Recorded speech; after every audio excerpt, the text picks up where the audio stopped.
following presentation is for mature audiences only.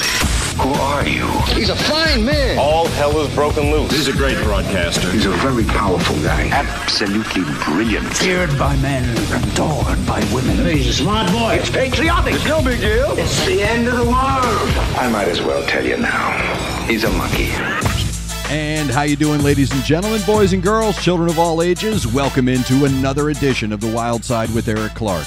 I am your not at all humble host, Eric Clark, saying thank you for taking time out of your busy day to hang out with me on the east side of Nashville. Make sure you like the video for the algorithm, smash that notification button for the live streams, and most of all, make sure you are subscribed to the YouTube channel.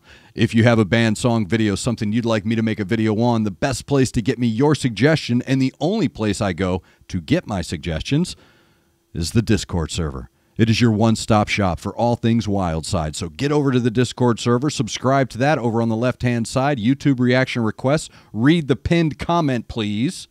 Drop a link and a little bit of info about your suggestion, and I will get to it when I can. Today's video Discord suggestion is coming from Kazan. I hope I said that correctly, dude. If not, correct me on the Discord server. Kazan said, hey, man, check out this early Nightwish track. So today we are checking out Nightwish, the PHARAOH SAILS to Orion from the Wishes to Eternity tour. So it's Nightwish here on the Wyldeside. Let's check it out.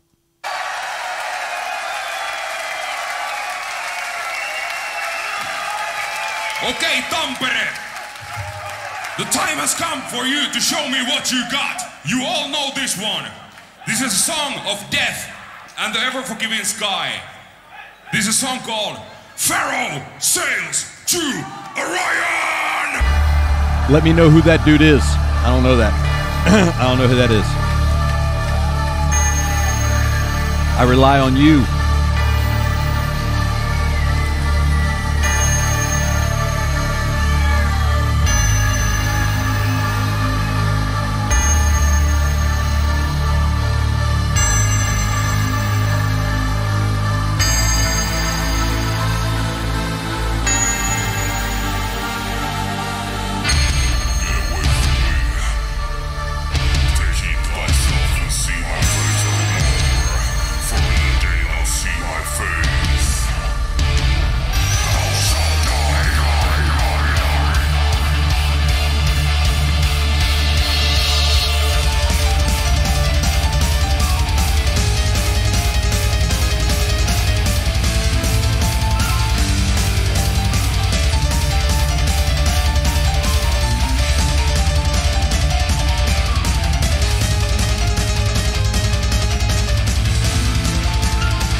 Why would you go away from that?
There you go.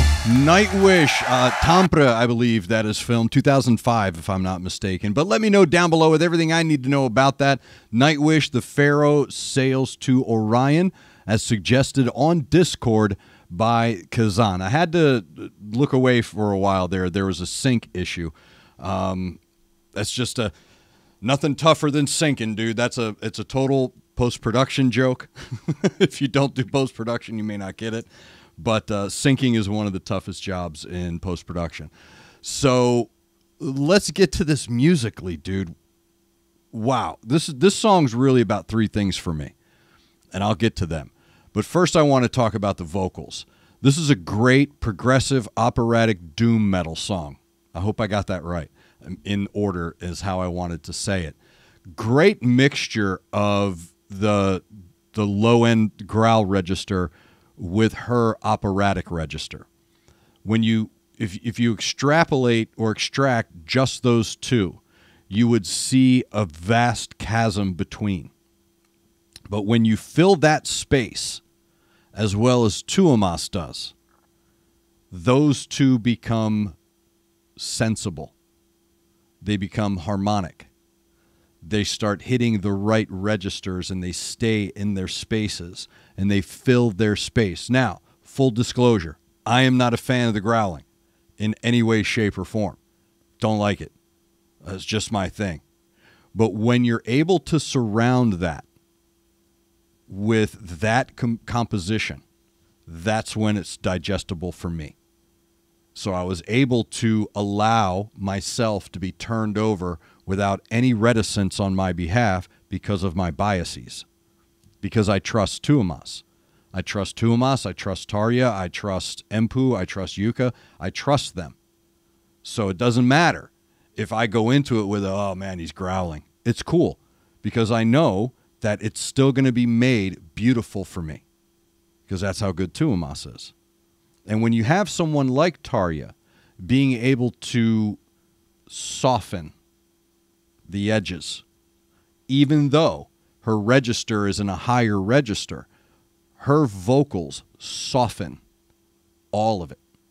So when she carries these notes, she's in total control of how it's being shaped, how it's being foisted, meaning is it a heavy texture? Is it a light texture? Is it a controlling texture? What's the flow of this texture? She is always moving forward. And the colors that come from her vocals are always life colors. They are always the bright yellows and the pinks and the greens. And they're not matte, M-A-T-T-E. They're very deep and they're very thick and rich in that texture. So even though they are lighter, brighter life colors that I'm hearing, they are very thick and they're very heavy in their space, which is what Tuomas is so good at doing, right? He's the baker of metal layer cakes. He makes these metal trifles, with the ground meat and the peas and the onions. And they're perfect because he understands what music is. Music is layers of sound. So he knows how to layer these tracks together and get that perfect harmony out of his players. But what I really want to talk about, though, and mention before I go, is this is about three things, this song for me. It's about Tuomas, Empu, and Jukka, and what those three are doing. While everybody else is doing their thing, they are the real... No, that's incorrect. They are the very foundation upon which this track is built. Because they are the constant in this track. They are the constant. They are the thing that is constant.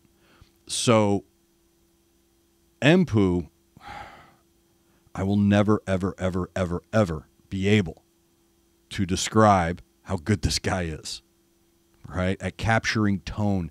Not just tone, bro, but perfect metal, progressive, blues, whatever. Whatever Tuomas is hearing in his head, that little dude on the guitar, got it. Got it. And like it's nothing.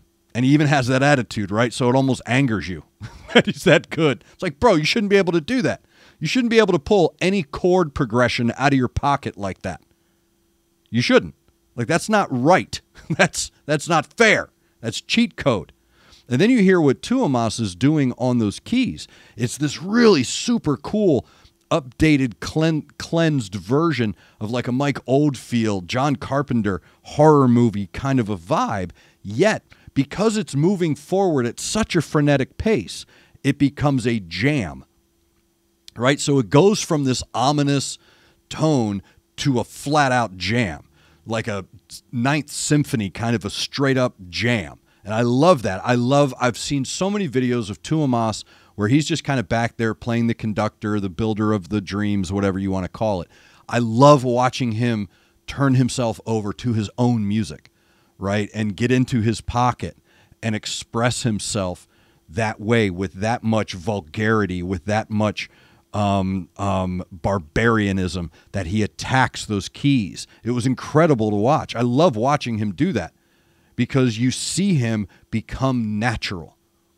So instead of standing back and if you know anything about geniuses, you know they are mercurial. So I think that Tuomas may catch himself playing quarterback, playing director, playing conductor. Whereas I want to see you just be the dude on the keys, man. Just be he trusts these people. And you later start to see that. But I love watching him jam because he blends these really cool sounds, right? He blends these classical sounds, and I mean classical sounds, like straight out of learning piano sounds. Classical sounds that he has been playing his whole life with these new exploding ideas in his head. And he does it with such a ferocity and such a passion that I love watching him turn himself over to his own music. And really the engine here, the freight train, the lead car here on this train is Yuka. Man, look, he and that bass player are in a pocket that is controlled chaos. And that's what makes this guy so unique.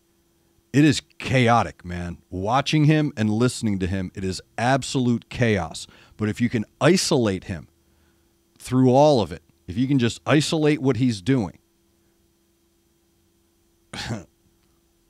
you hear the purpose, right? So there's chaotic drumming. There's drumming and it's all over the place. And yeah, it's got rhythm and yeah, he's on time and all this other stuff. But then there's drumming with chaos and a purpose. And that's what he does. That's Neil Peart. That's Jimmy Chamberlain. That's Danny Carey. These are drummers with purpose, right? Dude from Dream Theater, whose name just left my head. Crap. But anyway, the engine here is Yuka on those drums. Man, look, that dude is dropping time.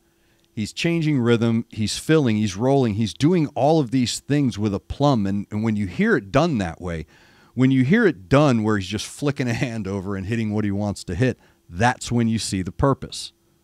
That's when you're like, all right, dude, that guy's just not beating on drums, man. That's just not creating a frenetic beat or a no. No, that dude's Keith Moon back there. Keith Moon used to have to sit behind Roger Daltrey, John Entwistle, and Pete Townsend and have to find his way in that, right? And he was still able to do this really cool, unique thing that made him stand out. And that's what Yuka does here. He does these really cool, unique fills and rolls that I don't know if too many people can do with that speed, with that grace, with that purpose. So again, man, I had to give that dude his props, man. I love watching that guy play drums. He's absolutely incredible. And again, another incredible performance by a band that has never let me down. So thank you, Kazan, for that suggestion. If you have a suggestion for a video that you want me to check out, the best place to go is the Discord server. On the left-hand side, you'll see a tab that says YouTube Reaction Requests. Read the pinned message, you knucklehead, and then drop a link with a little bit of info about your band. A little bit of info. That translates to every language. Poqueño, poquito, whatever, right? A little bit of info about your suggestion, and I will get to it when I can. Thank you to Connect 200 Music to see an Aunt Betty's Nut Butter. Thank you to all of you for taking time out of your day to hang out with me on the east side of Music City, USA. Make sure you're looking out for each other. Make sure you're looking out for your neighbor. Try to do at least one good thing a day. I am Eric Clark, and this is The Wild Side.